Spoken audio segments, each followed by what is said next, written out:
15.5 বছর শাসন করে নাই, 15.5 বছর বাংলাদেশকে শ্মশানে পরিণত করেছে, মানুষকে শোষণ করেছে। তারা কার্যত এই দেশকে অন্য দেশের হাতে ইজারা দিয়ে রেখেছিল। এরা যখন ক্ষমতায় থাকে তখন কত ক্ষমতার গরমে মানুষের ক্ষতি করে, আর ক্ষমতা থেকে যখন পালায় যায় তখন দেশকে অস্থির করার জন্য চেষ্টা করে। প্রতি মুহূর্তে তারা ষড়যন্ত্র করার চেষ্টা করে। 15.5 বছর শাসন করে নাই, 15.5 বছর বাংলাদেশকে শ্মশানে পরিণত করেছে। মানুষের শান্তির ঘুম কেড়ে নিয়েছে, বিচার বিভাগকে তছনছ করেছে, আর্মি অফিসারদেরকে খুন করেছে, জামাতে ইসলামের দেশপ্রেমিক শীর্ষস্থানীয় নেতৃবৃন্দকে খুন করেছে, শত শত নেতাকর্মী খুন করেছে, আলিম উলামাকে খুন করেছে, পায়ে ডান্ডা বেড়ি হাতে হ্যান্ডকাপ দিয়ে আলিম উলামাকে এক জেল থেকে আরেক জেলে টানাটানি করেছে। এইভাবে দেশপ্রেমিক মানুষ আর মুসলমানদের উপর তাণ্ডব চালিয়েছে। দেশের টাকা চুরি করে বিদেশে পাচার করেছে, তারপরে পালানোর সময় খাল বিল নদী নালা দিয়ে পালানোর চেষ্টা করেছে।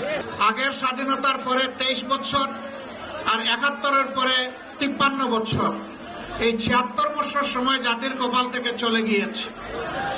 কিন্তু বাস্তবে মানুষ একটা স্বাধীন দেশের নাগরিক হিসাবে যেভাবে তাদের মর্যাদা থাকা দরকার, যেভাবে তাদের অধিকার পাওয়া দরকার, যেভাবে একটা সুন্দর শিক্ষা ব্যবস্থা গড়ে ওঠার কথা ছিল, যেভাবে অর্থনীতি মজবুত হওয়ার কথা ছিল, সম্মানজনক পররাষ্ট্রনীতি হওয়ার কথা ছিল, তার কোনো কিছুই আমরা হাতে পাইনি।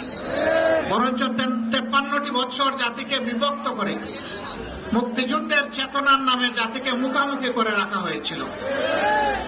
বলা হয়েছিল এক দল স্বাধীনতার পক্ষে, আরেক দল বিপক্ষে। পক্ষের যে দলটি স্লোগান দিয়ে মানুষকে শোষণ করেছে, তারা কার্যত এই দেশকে অন্য দেশের হাতে ইজারা দিয়ে রেখেছিল। স্বাধীনতার চেতনার নাম অন্য দেশের কাছে আমার দেশ ইজারা দেওয়া নয়। আমরা এই দেশে মুসলমান, হিন্দু, বৌদ্ধ, খ্রিস্টান 4টি ধর্মের মানুষ পাশাপাশি যুগ যুগ ধরে বসবাস করে আসছে। আমাদের মধ্যে পারস্পরিক হিংসা বিদ্বেষ নেই বললেই চলে। আমরা সাম্প্রদায়িক সম্প্রীতির উজ্জ্বল দৃষ্টান্ত আমরা আমাদের পূর্বপুরুষরা রেখে এসেছি। কিন্তু ওই দলটি শুধু মুক্তিযুদ্ধের পক্ষ বিপক্ষে নয়, বরঞ্চ ধর্মের ভিত্তিতে মানুষকে সংখ্যাগুরু এবং সংখ্যালঘু বলে আরেকটা গন্ডগোল লাগিয়ে রেখেছে।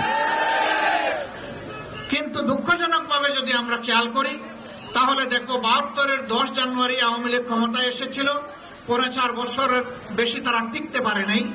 সেই সময়টা থেকে শুরু করে 2024 সালের 5ই আগস্ট পর্যন্ত যাদেরকে তারা সংখ্যালঘু বলে, যাদের জন্য মায়া কান্না করে, তাদের জায়গা জমি অন্যায়ভাবে তারাই সবগুলা প্রায় দখল করে রেখেছে।